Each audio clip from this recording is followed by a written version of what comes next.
Ministr zahraničních věcí z ČSSD Lubomír Zaorálek je naším hostem. Dobrý den. Dobrý den. Pane ministře, kam až se musí český politik sehnout, aby byla čínská velvyslankyně, potažmo Čína, spokojena? Český politik se nezhýbá, se mnou se nikdy nebude zhýbat, to vám mohu garantovat. Je pravda, co řekl předseda Ústavního soudu Pavel Rychetský, aktuálně CZ, tedy cituji, pokud se nepletu, tak prohlášení 4 ústavních činitelů reagovalo na audienci, kterou si vyžádala čínská velvyslankyně na ministerstvu zahraničních věcí. To je u vás, pokud se nepletu, je to tak? Ne. Já jsem s panem předsedou mluvil, my jsme se setkali večer, tuším v pátek, a řadu věcí jsem mu vysvětloval. Čínská velvyslankyně u vás nebyla před vznikem toho prohlášení? Nebyla, ale jako myslím, že jsme měli velmi zajímavý rozhovor a bylo škoda, že ta jeho vyjádření možná přišla dřív, než jsem s ním stihl mluvit. Protože mám pocit, že řadu těch názorů korigoval. Dobře, a Český rozhlas ten zase publikoval, že krátce před podpisem toho prohlášení byla čínská velvyslankyně na Hradě. Na to jste se neptal, jestli to tak bylo, jestli ta iniciace vznikla tímhle směrem. Vlastně, víte, jako tady se všichni točí kolem čínské strany. Mě na tom zajímá spíš, jak jsme na tom my sami. Ano, protože mně připadá, že v té diplomacii je strašně důležitá věc držet to, co se podepíše. Mám dojem, že České republice nebo Československu na tom záleželo i v dobách, jako byl 38., 39. rok. A vím, jak si Beneš stěžoval na to 14 dní před smrtí, že si ho jako Beneš podrazil a nedržel dohody. Mně připadá, že existuje prostě něco, co v diplomacii musí platit a není pro mě tak důležité, jestli je to země velká nebo malá. Já bych byl rád, kdyby Česká republika držela slovo. Takže než se budeme ptát, co čínská strana, tak já bych rád řekl, že se to týká i naší pozice a naší věrohodnosti. Ano, to se vás ptám. Kdo tedy určuje českou zahraniční politiku? Je to Čína, je to čínská velvyslankyně, která podle všeho velmi často dochází na Hrad a zřejmě i na ministerstvo zahraničních věcí? Já vůbec nepamatuji si, kdy naposledy čínská velvyslankyně byla na ministerstvu zahraničí. Jediné, co vím, že už je to teda hodně dlouho, že si to vůbec nepamatuji. Takže to je úplně špatně a bohužel nemám žádnou povědomost, kolikrát dochází někam jinam. Takže tohle je špatně a není to pravda. Dobře, a na základě jaké motivace tedy vzniklo to prohlášení 4 ústavních činitelů, které například podle Daniela Hermana je vysloveně nevyvážené v tom slova smyslu, že nedodržuje rovnost mezi tou velkou zemí a malou zemí, o které mluvíte vy? To by mě strašně zajímalo, kde to teda je ta nerovnost a kde ji tam někdo našel. Jako to vyvážení je napsáno samozřejmě diplomatickým jazykem, jako tak, jak se podobná vyhlášení píšou. Ono je to upřímně řečeno trochu ptytepe, kterému není tak úplně možné rozumět a není to zrovna jazyk, který já mám nejradši, ale používá se. A v něm se prostě sdělují mluvíte nějaké o tom prohlášení věci. těch 4 ústavních činitelů. Ano, mluvíme o stejném textu. Ano, a říkám, že to je prostě diplomatický text, který reaguje na určitou situaci.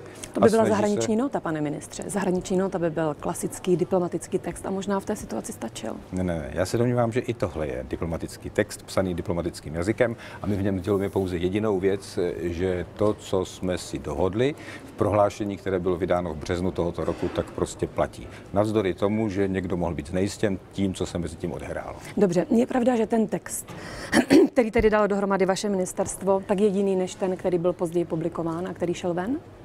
To asi ano, ale to není dáno tím, že by ho někdo dramaticky přepisoval, ale prostě my jsme dali dohromady nějaký text jako ministerstvo zahraničí a s tím potom, když se to mělo k tomu vyjádřit více lidí, tak se nějakým způsobem pohybovalo, to znamená, tam došlo k některým změnám, které asi nebyly fatální, ale to je normální. Jak velká odlišnost to byla? Dovedl byste to kvantifikovat? Já si myslím, že není v tom meritu věci, že v tom základním, co se sděluje, že tím textem se vlastně opakují ty základní myšlenky, ale opravdu jenom velmi zevrubně z toho prohlášení v březnu tohoto roku. To vlastně je pořád to samé. Je pravda, že Tomáš Prouza, státní tajemník pro evropské záležitosti, participoval na tom textu? No, participoval, tak ano, protože on shodou okolností byl v Lucemburku, já jsem trávil 2 dny na Evropské radě pro zahraniční věci, na druhý den pro všeobecné záležitosti a na to on přijel, takže jsme se taky díky tomu potkali a samozřejmě, protože Tomáš Prouza má funkci koordinátora česko-čínských vztahů, tak je na snadě, když se objevil v Lucemburku, takže jsme o tom mluvili a že jsme se bavili o tom textu a že jsem mu ho poskytl. Pokud je koordinátorem těch česko-čínských vztahů, tak je to tedy on, kdo je autorem té odlišnosti, myslím, toho původního textu, toho, který byl později publikován. To si teda se přiznám, teďka nedovolím stopovat, kdo je autorem nějaké odlišnosti, protože někdo Vás to nezajímalo?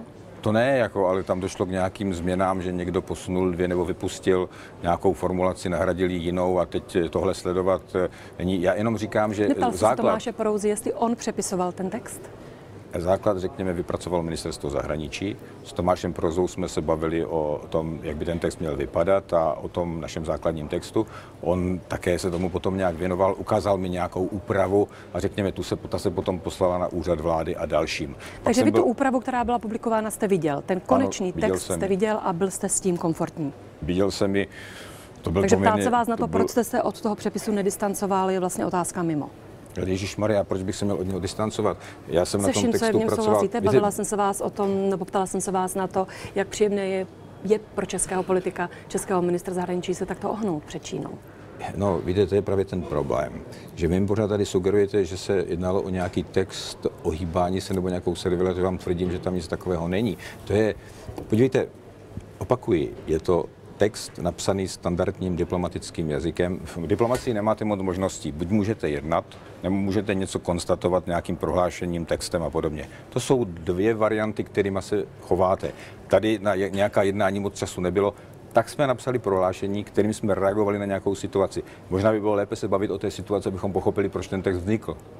Ještě jednou předseda Ústavního soudu Rychetský. Podle něj je to prohlášení 4 ústavních činitelů absolutně bezprecedentní. Od komunismu tu podle něj nic takového nebylo a něco takového si dovede představit jen v případě mohutné krize typu invaze Varšavského paktu anebo v předvečer války. Je to standardní diplomatický text? Tak já jsem se s ním o tomhle bavil a byl bych rád, kdyby po tom našem rozhovoru mohl se k tomu vyjádřit znovu možná. Protože já si myslím, že jsme si lecos vysvětlili. Já jsem mu vysvětlil třeba to, proč v té situaci nestačilo to, aby se vyjádřilo ministerstvo zahraničí, protože jsem ho informoval o tom, že text podobný jsem vydal den předtím a že z určitých důvodů už ten můj text nebyl použitelný, ani se nedal opakovat, tudíž bylo třeba vzhledem k tomu, že na ministerstvu kultury byl oficiálně přijat 14. Dalajláma za přítomnosti místopředsedy sněmovny a místopředsedu Senátu, takže ten vznikla nějaká situace, o tom pan předseda nevěděl, aspoň jsem měl pocit, když jsem mu to vysvětloval a říkal jsem mu, že to, co on navrhoval, abych reagoval já, už v této chvíli prostě bylo zbytečné, nedalo se to použít. Takže se musela zvolit jiná forma a těch možností moc nebylo.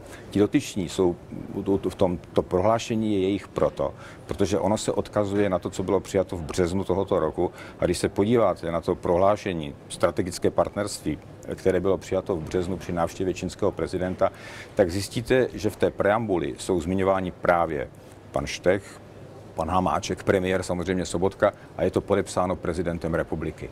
A to je důvod, proč zrovna tito 4 se k tomu prohlášení přihlásili. Dobře, vy a ministr Chovanec říkáte, že ten text, to prohlášení by nevzniklo, pokud by se ministr kultury nesešel s Dalajlámou oficiálně, což znamená, nebo podle vašich slov, to mohlo být bráno čínskou stranou jako politická provokace. Daniel Herman řekl v DVTV, že naopak ten text, to prohlášení by nevzniklo, kdyby to byl vztah rovný s rovným. On řekl vztah rovný s rovným mezi tedy Českou republikou a Čínou, takže naopak, že vlastně Česká republika porušuje koncepci zahraniční politiky tím, že ten vztah mezi Českou republikou a Čínou na základě toho prohlášení je vazalský. Já bych spíš řekl, že Česká republika porušuje takový ten základní princip toho, že se drží slovo a že se drží jaké dohody slovo, politické. Pane ministře, jaké politické dohody a jaké slovo ve vztahu k Danielu Hormanovi, ve vztahu k tomu setkání s Dalajlámou? Takže já tvrdím, že tady nejde o žádnou servilitu, tady jde o to, aby člověk nestratil tvář, aby Česká republika byla věrohodná na politické scéně. Já vás mohu ujistit, a bylo by to asi nadlouho. Česká strana slíbila Číně, že se její čelní představitelé nebudou scházet s Dalajlámou? Česká strana v tom prohlášení strategickém napsala něco, co vlastně v podobném prohlášení stvrdilo asi 51 zemí světa, včetně Německa, Francie, Británie, Spojených států, Kanady a celé řady dalších zemí, o kterých určitě tam si také myslíme, Čína diktuje čelním představitelům, že se nemohou setkávat s Dalajlámou? A tyto země přesně tak prohlásili jako my, že respektují politiku jedné Číny, protože to je věc pro Čínu zásadní a pokud chcete mít partnerské vztahy s Čínou, o což my stojíme stejně jako desítky jiných zemí světa, tak respektujeme toto, že toto je zásadní věc pro Čínu, což má hluboké kořeny staré 150 let. Číny nikdo nezpochybňuje. Tam se na to, jestli v těch strategických dokumentech je diktováno, Číny, že se ti lidé nemohou scházet čelní představitelé s Dalajlámou. A současně této jedné politiky Číny je také to, že Čína chce a žádá, aby ta země, když respektuje jednou politiku Číny, při oficiálních kontaktech se prostě nestýkala s těmi, o kterých ona je přesvědčena, že jsou symbolem té separace a možného oddělení některých států Číny. My s ní nemusíme v tomto názoru souhlasit, protože já jsem například přesvědčen, že 14. Dalajláma už mnohokrát jasně řekl, že je pouze mnichem, že nemá politické ambice. Navíc. My ho vnímáme jako duchovní postavu. Ano, to je sice pěkné, ale tady se chceme bavit s někým a ten toho názoru není. On prostě ho spojuje s tou minulostí, kdy byl předsedou exilové vlády a kdy podle nich byl součástí velmi významného hnutí. Tohle zajímá ano. českou stranu. Vy sám jste řekl, že nás nezajímá ani tak to, co si myslí Čína, jako to, co si myslí česká strana. A nyní jak mluvíte o tom, říct, že nás to nezajímá? Ne, vy jste řekl, že se bavit s někým. Ano. Ano, ne, počkejte, tak velká, moment. malá země, že je to vlastně jedno. Vy sám jste to řekl, že se nechcete bavit ze strany čínské, samozřejmě, ale z české. Já jsem to řekl ve chvíli, kdy jsme se bavili o tom prohlášení a já jsem vám řekl, že bychom se měli především zabývat v té otázce naší vlastní věrohodnosti a schopnosti držet v politice slovo, protože jsou to věci, na kterých jsme v posledních 25 let několikrát prokázali, že se nám to nedaří. A já když jsem nastoupil, tak jsem řekl, to budeme dokazovat na čínské otázce. Ne, jakékoliv jiné. Všude, když půjde o to držet slovo, všude, když půjde o to, aby Česká republika byla věrohodný partner, tak bychom si to měli dokazovat. A toto, co říkáme, to je teď zase něco jiného. Teď jde o to. Nepočkejte, tak mi to nechte, jinak to nemá cenu. Já to musím aspoň dopovědět, bylo jasné, o co jde. A čínská strana říká, já říkám, my můžeme mít na to jiný názor, ale jestli chceme s někým být partneři, tak bychom měli vzít v potaz, co ten dotyčný si myslí. Když je pro něho něco důležité. Pro nás jsou taky některé věci důležité. Například je pro nás důležité, aby se například respektovaly prezidentské dekrety prezidenta republiky po válce. Jako a když se ozve třeba jiný představitel, třeba i sousedního parlamentu, řekne něco jiného, tak stejně tak ústavní činitelé, předseda sněmovny a senátu se ozvali, jak si možná vzpomínáte, a řekli ne, tohle je věc pro nás zásadní. Takže tahle použití ústavních činitelů ve chvíli, kdy jde o něco, kde jde o tvář země, o její zájem nebo o její kredit, není zas tak něco mimořádného. Takže čínská velvyslankyně doběhne Nehrad a ministr zahraničí napíše prohlášení 4 ústavních činitelů, ve kterých se distancuje od setkání svého ministra, který má své kompetence od setkání s Dalajlámou. Pane ministr kultury Daniel Herman řekl, že žádnou dohodu neporušil, protože žádná taková dohoda neexistuje. Že jste se jen před několika lety o tom bavili na vládě, že se nebudete scházet oficiálně s Dalajlámou. A že ministr kultury se od toho distancoval už tenkrát. Dobře. To řekl tady v DVTV. No, tak je mi to velice líto. Nevím, je pravda, že při některých jednání byla celá řada, která se týkala této věci. Pamatuju si, že například, když se skutečně jednalo o textu, který já jsem vezl do Číny, když jsem poprvé vyrážel do Číny, tak si pamatuju, že tam se skutečně pan ministr Herman zdržel hlasování a že měl nějaké výhrady vůči textu. Takže vláda souhlasila, on se zdržel, to je pravda. Ale já si pamatuju, že byla také jiná jednání. A jedno, které pamatuju, ještě předcházelo tomuto jednání, které se týkalo mé cesty do Číny. To si pamatuju velmi dobře, protože pro mě je velmi důležité. Já jsem na tom jednání poprvé řekl, vadí mi situace, kdy máme jako Česká republika zmražené vztahy s Čínou, protože neexistují vlastně vztahy na politické úrovni. Myslím si, že to je špatně. Domnívám se, že Čína je země, která bude do budoucna klíčová v celé řadě světových otázek. Není možné s ní nepočítat a je chyba s ní nemluvit.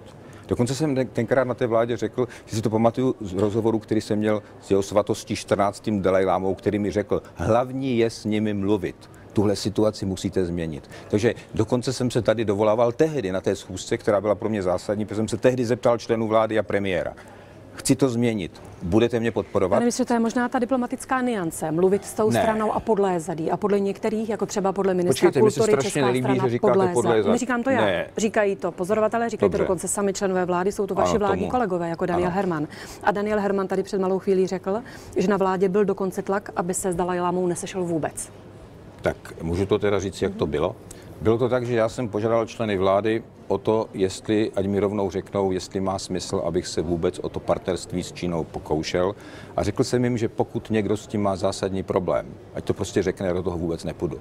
Protože jsem jim řekl, nemohu jít do navazování partnerských vztahů, pokud není základní shoda, že na to máme shodu a že jsme ochotni respektovat pravidla, diplomatická a třeba i symboliku a formu, která je pro Čínu důležitá. A tehdy na této vládě, a to bylo jiné jednání, než to, o kterém byla řeč teď v poslední době, to jednání podle mě ani bohužel asi není zaznamenané. A na tom jsme se dohodli, dokonce si pamatuju, že premiér tam měl závěrečnou řeč, řekl jsme jeden manšaft a všichni držíme za jedno. Já jsem se po tomto jednání sešel dokonce víckrát s panem Hermanem a bavil jsem se s ním o tom, že pokud on teda má v tomhle svůj specifický problém, že se nedokáže nesetkat, prostě vždycky vždycky to nějak vymyslíme a najdeme způsob, jak to uděláme tak, aby ty škody byly co nejmenší. A na tom jsme se s panem Hermanem domluvili. Daniel Herman vám slíbil, že se s Dalajlámou vůbec nesejde? Daniel Herman mi slíbil. Že se s ním vůbec nesejde? Necháte mě to dopovědět? Já bych to rád dopověděl, kdyby to bylo možné. Já jsem tu větu opravdu už dvakrát neměl možnost dokončit. Takže ale vždycky jste odběhli jinam. Ne. Pan Herman mi slíbil, že vždycky, když vznikne taková situace, tak se domluvíme, jak se to provede, aby to nepoškodilo česko-čínské vztahy. A dokonce na téhle věci jsme se domlouvali opakovaně. Pan Herman dokonce mnohokrát za mnou přišel a radili jsme se. Stejně tak za mnou přišel před 2 měsíci, pozor, aby bylo jasné v čase, ne před 2 roky, před 2 měsíci a řekl mi, že se sejde s 14. Dalajlámou pravděpodobně na Fóru 2000, které se chystá a kde tomu pravděpodobně dojde, protože on byl pozvaný a měl se tam. Já jsem se ho zeptal tehdy, budete snad na nějakém společném panelu? A on mi říkal, ne, to nebude na panelu, já ho tam jenom potkám. A já jsem mu na to řekl, no dobře, tak jestli se tam s ním potkáte, to pravděpodobně vyvolá nějaké reakce, z toho bude křik, protože to bude problém, ale to ustojíme. Takže jste na něj netlačil, aby se Daniel Herman s Dalajlámou vůbec nesešel. Ano, právě proto nechápu, proč pořád pan Daniel Herman mluví o tom StB, která ho nutila jako před listopadem 89, protože já si vždycky říkám, tak to jsem byl já, ten StBák, ten, který celou dobu poměrně zdvořile mu říkal, že máme dohodu a tu podle mě on nemůže popřít, že se budeme spolu bavit, protože mnohokrát za mnou chodil a ptal se mě na to, jak to uděláme. A já jsem samozřejmě si říkal, ano, bude to sice, nebude to komfortní, nebude to problém, ale to prostě ustojíme. Takhle jsem mu to řekl. A dohodli jsme se, a takhle jsme to prostě sledovali ty 2 měsíce. A to jediné, co mi teďka připadá jako problém, a v čem je ten zakopaný pes, že potom jsem se v Lucemburku v pondělí ráno dověděl, že se chystá oficiální přijetí na Ministerstvu kultury, že jsem dostal až někdy na začátku odpoledne SMS-ku po tom, co už jsem zháněl pana Hermana, ve které mi sdělil, oficiální přijetí bude na nemohu jinak, situace se vyvinula, nemohu jinak a podobně. Daniel Herman vám tady lhal? V kterém okamžiku, teď myslíte přesně, kterou lež? To musíte vědět vy sám, ve kterém okamžiku vám Daniel Herman lhal, jestli vám lhal. Já jsem u toho nebyla. Lhal vám Daniel Herman s tím, že se tedy s Dalajlámou nesejde oficiálně a sešel se s ním? Daniel Herman podle mě nedodržel slovo v tom, že věděl, že informovat mě takovýmto způsobem, že mi prostě sdělí několik hodin předtím, než ta schůzka je, že neplatí to, co jsme si řekli, že to bude někde na fóru a že to ustojíme, jak jsme si řekli, tak mi najednou prostě řekl, že to bude oficiální přijetí. A to jsem ještě netušil, že to nebude jenom tak, že to bude dokonce oficiální přijetí s místopředsedou sněmovny za lidovou stranu, s místopředsedkyní Senátu, takže tam byly vlastně i obě komory a nemusím ani nikdo mě oslovat, ani mi říkat, aby zřejmě bylo, že čínská strana to bude chápat jako stanovisko 2 komor, představitele vlády a vzniká úplně jiná situace. A teď tedy lže o těch dohodách? Tohle lže teď Daniel Herman o těch dohodách? Jediné, co vím, je, že já vám říkám pravdu. A to, co říkám, berte teda, já bych si přál, abyste věřili tomu, co říkám já, protože já si myslím, že říkám pravdu nejpoctivěji, jak jsem schopen. A pak jsem volal marně teda celý den, panu sehnal jsem mu až večer.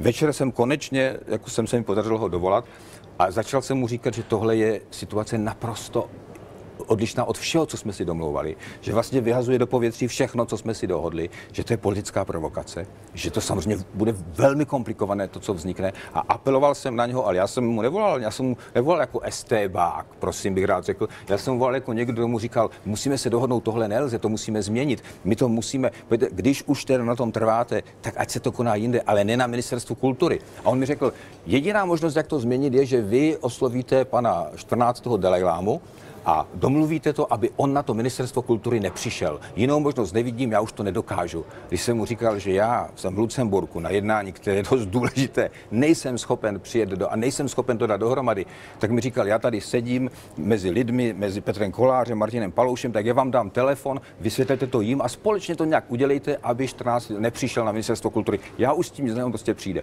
Víte, já jsem si připravil trošku jako výcvikově vidění. Jako jednak si nejsem vědom toho, že bych někde omezoval něčí svobodu. Dost se mě to dotklo, ty estebácké řeči. Já tohle pokládám za velice korektní ze své strany. Vždycky jsem se snažil dohodnout, nikoho jsem žádným násilím nenutil, ani bych nemohl.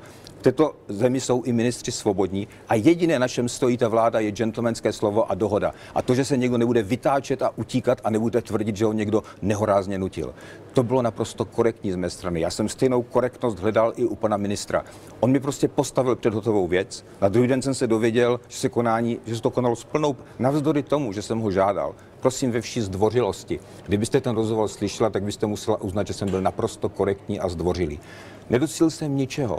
Konalo se to v té podobě, jak jsem řekl, dokonce i s představiteli komor. A mé prohlášení, které jsem vydal a ve kterém jsem napsal, že to je pouze soukromé přijetí, pan ministr na druhý den popřel prohlášení, ve kterém řekl, že to je oficiální služební přijetí. Je tohle korektní jednání, to se je jediné, co se vás zeptám. Já vám neodpovím samozřejmě, protože to není moje role. Nicméně, řekněte mi, to obrovské úsilí, které vynaložilo ministerstvo zahraničních věcí, Hrad, premiér, obě komory parlamentu. Řekněte mi, stojí to za to? Dělá to Česká republika ve vztahu k jiným zemím? Stojí to celé za to směrem k Číně? Samozřejmě. Protože kdo z toho co v této zemi má, pokud to není myslím si, že rozpočet? vyvíjíme daleko větší úsilí vůči jiným zemím, se kterými máme také strategické partnerství a do ligy. Teďka máme velké úsilí například se Spojenými státy. Řekněte mi, kdo z toho, co v této zemi má, pokud to není státní rozpočet. Ve Finmagu David Marek z Deloitte ke konci 2015 představoval objem čínských investic v Česku žádná celá 2,7% z celkového objemu zahraničních investic. Tolik v Česku investuje třeba Finsko, pane ministře. Tak vám řeknu jiná čísla. Já jsem ten, a to vám řeknu, že já nejsem ten, který říkal, že ty vztahy s Čínou budujeme kvůli ekonomice. Já jsem říkal, že budujeme, protože Čína je zásadní země a dialog s ní. A nejenom ekonomika, ale politický, kulturní dialog má pro nás zásadní význam. A dokonce jsem byl hrdý na to, že se nám podařilo prosadit, že otázka lidskoprávní, že dokonce se stala tématem a opakovaně její na jednáních třeba premiéra a podobně, že to prostě držíme. To bylo to, co pro mě mělo cenu. Musíte cítit jako diplomat samozřejmě, že je to otázka té míry. A mnozí, dokonce i někteří členové vlády to vnímají jako postoj ryze podlézavý. Ano, protože to tak chtějí vidět, protože to 5 lidí řekne. Já tvrdím, že to žádné podlézání není, že to je diplomatické ujištění o tom, že situace se nemění. A co se týče té ekonomiky, já vám řeknu, já jsem tu ekonomiku zas tak moc neviděl jako něco, co se dramaticky bude měnit, ale mně ten vzestup připadá impozantní. Tady ta čísla, která všichni opakují, nejsou vůbec podle mě jediná, která se dají uvést. Já vám řeknu úplně jiná. Ty projekty podle ekonomů zatím stojí, státní rozpočet z nich nemá většinou to do těch akvizic, kterých mají nějaké soukromé firmy něco, ale rozhodně v žádném případě nikoliv ne státní rozpočet. Mně to připadá úplně legrační.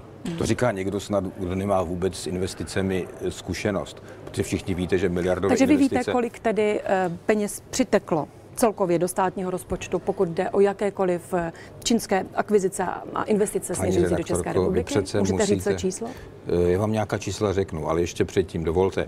To přece nemůže nikdo, kdo je soudný, myslet vážně. Miliardové investice, víte, jak dlouho se připravují? Víte, jak dlouho se připravují miliardové asijské investice, zvlášť, když znáte s asijskými státy? Takže podle vás je to otázka času?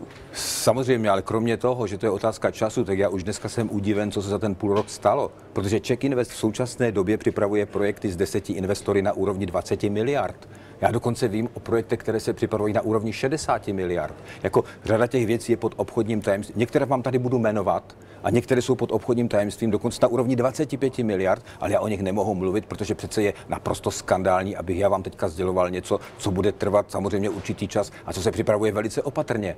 Ale jako, kdybych vám měl, já vám řeknu takové číslo. Víte, že turistů přibylo díky 3 linkám, které se otevřely, tolik, že máme dneska obrat 16 miliard jenom díky Číně za jeden rok. 16 miliard, že stoupl počet turistů na 400 000. A tohle je číslo podle vás, které vyváží ten text toho prohlášení 4 ústavních činitelů? To je jedno z těch 10, které bych vám rád řekl, pokud na to dostanu prostor, ale vypadá to, že nedostanu. Takže ještě jednou, jako je to tak, že dokonce to roste tady je výhled na rok 17, že tady bude 500 000 turistů. Naprosto to vykrývá třeba úbytek ruských turistů a zeptejte se těch hoteliérů a řady těch infrastruktury turistické, kteří vám řeknou, jakou to má pro ně obrovskou cenu. Jsou to velké miliardy. Stejně tak jsem vám řekl, že jenom co se týče investic na zelené louce, tak se připravují projekty za 20 miliard, to je ty, o kterých vím a které vám mohu vyjmenovat. A další, o kterých se jedná a které jako se třeba uvést nedají. A taky, rozumíte, běžte se teda, když vám to je to všechno tak jedno a připadá, jako já jsem nebyl proponent těch ekonomických vztahů, ale teďka, když slyším, jak se asi jak není se to úplně mluví, otázka, co mě je nebo není jedno. ne, Já mám tady zkrátka jenom reprezentujete, to já chápu. Ale já bych teda oponuju ne vám, čísly, ale které těm dávají ostatním bych nejrůznější doporučil, ekonomové, aby si zašli do Škody Mladá Boleslav a řekli jim, že jim na Číně nezáleží, když přece všichni vidíte, že v současné době stoupá rozsah vozů, které prodává Škodovka, už dneska tam je to 27%. To už je skoro třetina vozů, které prodá Škoda Mladá Boleslav, je dneska do Číny. Mladá Boleslav chystá investici 57. Je zajímavé, že se to neodráží zatím na těch číslech, která teda uvádí ekonomové směrem ke státnímu rozpočtu. Pane ministře, já se vás Počkejte, na jakých číslech? To není pravda, že se to neodráží na těch číslech. Tak mi řekněte, kolik Čína přinesla do státního rozpočtu, když nepočítáme nejrůznější investice do sportovních klubů a do budov a podobně. Investice za roky 15-16 představují 8 miliard. Jako jenom to, co vám jsem schopen spočítat. Za roky 15-16 je to 8 miliard. Tohle číslo vyváží ten text a obsah prohlášení 4 nejvyšších ústavních činitelů, kteří mnozí vnímají jako podle. Ale především vůbec to nevyvažuje. To prohlášení vůbec nevzniklo kvůli nějakému vyvažování. To prohlášení, a to vy víte, že jsem vám řekl na začátku této debaty, vzniklo kvůli nám samým. Protože já tvrdím, že pokud něco řekneme, že budeme držet, tak to máme držet. Jako drží to ostatní státy, drží to dokonce i takové země, jako je Německo, jako je Británie. Ano, už mluvili. No to není. Pane ministře, řekněte mi ještě tady, já se vás zeptám na jiné. Vy už jste řekl, že jste to udělali proto, aby tady Česká republika byla tím, kdo drží slovo tedy směrem k Číně, která sama nedodržuje lidská práva, ale dobře. Víte, ta lehkost, kterou se řekne, politické dohody nejsou nic. Politické dohody prostě něco můžeme zítra zahodit. To prostě nás jednou zavazuje, druhé ne. To dobře, tak je to tedy jako obsahem dohody ČSSD a komunistické strany Číny z roku 2011. Je to o této dohodě se bavíme? To je ošklivé. Vy se snažíte vy se snažíte vytvořit dojem, že to je nějaká stranická záležitost, ve kterou my si sledujeme. No tak počkejte, v roce 2011 ČSSD uzavřela nebo neuzavřela dohodu s komunistickou stranou Číny? Jestli vám něco podsouvám nebo ne, jenom mi na to odpovězte. Je to vypadá nehorázně. Podívejte se, v té době jsme podepsali uzavřela v roce 2011 ČSSD dohodu s komunistickou stranou Číny o partnerství. Ale jakou dohodu? My jsme se normálně existuje nějaký takový udělali jsme prohlášení o partnerství mezi Čínou a je to také standardní. Existuje ten dokument, dohodneme se na tom. Samozřejmě, ale proč je na tom něco špatného? Teď přece my jsme normálně se dohodli na tom, že chceme s Čínou spolupracovat. A to, že jsme to tehdy řekli, to prostě dneska politicky realizujeme. Kež by tady bylo víc politických stran, které říkají jasně, co chtějí, a pak to potom dodržujou. To, že jsme prostě to, co jsme řekli, že to prostě realizujeme, co je na tom špatného. Všechny dohody, které jsme uzavřeli dnes, ať je to dohoda o tak všechny najdete do písmene uvedené na našem webu. Není žádná dohoda, o které by lidé nevěděli. Všechno je naprosto transparentní.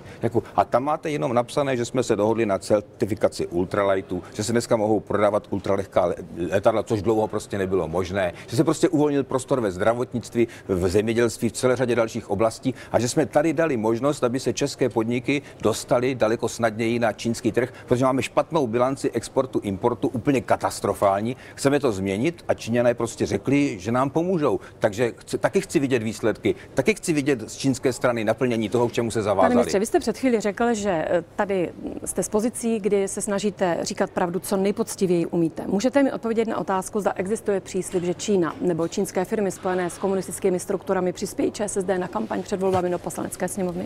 To je lež, jako věš. A víte to je proč? otázka. To je otázka, na kterou se ptám. Ano, ale mi se to nelíbí vůbec, že se to takto vůbec zní, protože my máme nějaký transparentní účet. Každou korunu, která k nám přijde, tak je prostě jasně kontrolovaná. Každou korunu, kterou vydáme, tak si může každý okontrolovat. Jsme tom naprosto průhlední. Přihlásili jsme se dokonce k téhle transparenci a nikde nemůžou odnikud natéct peníze a tečka. A je možné, že byste to jenom nevěděl? Je možné, že mi teď říkáte pravdu poctivě, jak nejlíp umíte, ale že to zkrátka nevíte? To není možné, abych to nevěděl, protože jsem členem vedení strany a mám naprostou důvěru například Martina Starce, který je místopředsedou, který hlídá ekonomiku a hlídají teda pěkně tvrdě a pěkně přísně a víme, že máme odpovědnost nejenom před členy, ale i před veřejností. A k té se já hlásím a já za něco jsem schopen taky ručit. Tak pojďme k Rusku. Měli bychom teď děkovat prezidentu Zemanovi za to, jaké máme vztahy s Ruskem? Počkejte, tomu nerozumím. Jak děkovat? Jestli bychom teď poděkovat prezidentu Zemanovi za to, jaké máme vztahy s Ruskem. Prezident Zeman mnohokrát hovořil o tom, že takové to bombardování, myslím v diplomatickém slova smyslu směrem k Rusku, nebylo vždy úplně adekvátní té situaci a že vlastně Česká republika může třeba vděčit za to, že máme dobrý vztah i jako diplomatickému úsilí. No, my nemáme, popravdě řečeno, moc dobrý vztah s Ruskem, tak není moc za co děkovat, protože jak můžete nazývat dobrý vztah, když nemáme vůbec politické rozhovory. To jako se nezlobte, ale i z běžném pohledu prostě vidíte, že tohle není dobrý vztah a to mě nemůže těšit, ale jako to není naše vina. My jsme dokonce v programovém prohlášení napsali jasně, že chceme rozvíjet vztahy s Ruskem, to už ale dávno, to už je 2,5 roku zpět. Stejně jako jsme napsali, že chceme rozvíjet vztahy s Čínou, jinak než to bylo doposud. Takže v tom jsme chtěli pokročit kupředu. V případě Číny se to podařilo, v případě Ruska se to vůbec nepodařilo. Nebyla to naše vina. Z důsledků, teda řekněme, když to zjednoduším, anexe na Krymu a to, co se děje na Donbase, jsou vztahy zmražené. To se samozřejmě podepsalo na česko-ruských vztazích a o dobrých česko-ruských vztazích se prostě mluvit nedá. Já jsem se někde potkal na nějaké mezinárodní konferenci s panem ministrem Lavrovem a říkal jsem mu, no tak tohle jsme nikdy vlastně nechtěli. To, co se tady vytvořilo, to nebyl náš zájem, ale není to právě naše vina. Na tomhle a mě na to říkal pan ministr, tak proč? Tak to změňme, že jo? Tak já jsem mu říkal, no to samozřejmě byste museli něco změnit nejdřív vy sami. Takže já nevím, o co se opírá výrok, že vděčíme za dobré vztahy. My je prostě nemáme a bez určitého přičinění Ruska se asi těžko změní. Když jsme u Ruska, tak stále bombarduje pozice syrské opozice u Alepa, odmítá příměří.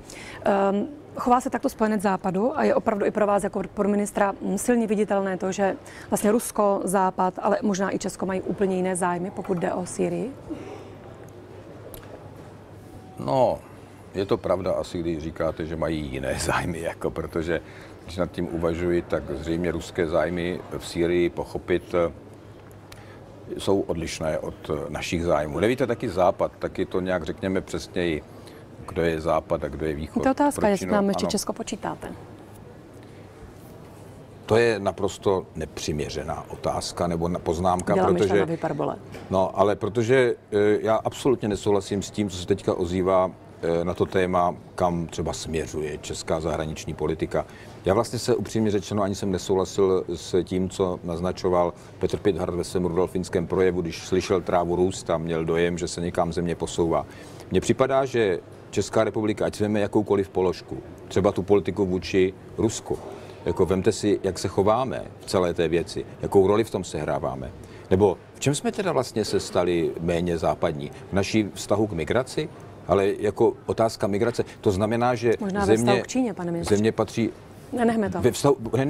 Nenechme to, to je přece strašně důležité. Ve vztahu k Číně jsme se vůbec nechovali jako Evropa, do té doby, než přišla tato vláda. Do té doby jsme měli zmražené vztahy s Čínou, což kromě nás v Evropě neměl nikdo. To znamená, Česká republika zkrátka udržuje prozápadní směřování ve svém koncepci zahraniční politiky. Když vezmeme vztahy s Čínou, tak to prozápadní směřování směřuje až po tom, co nastoupila tato vláda. Do té doby jsme prostě vůbec zmražené vztahy jako my nemělo ani Německo, ani Británie, ani Spojené státy, nikdo, to měla jenom Česká republika. My jsme měli naprosto neevropské. Evropská unie má strategické partnerství s Čínou. To znamená, my jsme začali dělat evropskou politiku ve chvíli, kdy jsme přijali strategické partnerství s Čínou. Dá se říci, že tohle je návrat do Evropy, pokud se chováme k Číně tak, jak se chováme dnes. Dneska můžeme, dokonce to strategické partnerství, když se koncipovalo, tady se podíváte na ten text, tak je velice blízký tomu, co má například Německo, co má například Polsko, co má například Británie. Takže jak může někdo říct, že toto je politika nějakého odchodu na východ, když vlastně dneska děláme politiku, která je skutečně daleko více evropská, než byla 2,5 roku zpět? Měl by Bohuslav Sobotka vést stranu do parlamentních voleb, po tom nepříliš velkém úspěchu z těch předchozích voleb? Nevidím žádnou jinou variantu a jsem připraven ho podpořit. Nepovede to k další porážce? To je věc nejenom Bohuslava Sobotku, ale také nás dalších. Já jsem rozhodnut udělat všechno pro to, aby to žádná porážka nebyla. Nevidíte žádnou jinou variantu, protože nevidíte žádného výraznějšího lídra, než je Bohuslav Sobotka? Ale především, víte, pro mě to je ještě jinak. Já vidím Bohuslava Sobotku pracovat ve vládě a já ho vidím jako výborného administrátora té vlády. Skoro bych řekl krásně přesně, ale je otázka, jestli on je tím lídrem, který má víc zkrátka stranu v těch budoucích voleb. No, jenomže mně připadá, že to je možná to, co tato země teď potřebuje. Někoho, kdo má jeho zkušenost, i jeho určitou chladnokrevnost. Uvidí to volič? My žijeme v docela složité době. I dokonce v té zahraničně politické oblasti to je docela neklidná doba. A mně připadá mít někoho, kdo v tomhle si dokáže zachovat chladnou hlavu. No, aby to viděl volič, abychom mu to dokázali sdělit a aby o tom přesvědčil i Bohuslav Sobotka voliče. To je všechno ten úkol, čeká mě, čeká jeho a čeká nás všechny v sociální demokracii. Ministr zahraničních věcí Lubomír Zaorálek, děkuji vám za rozhovor pro DVTV. Já děkuji za pozvání. Naschledanou. Taky.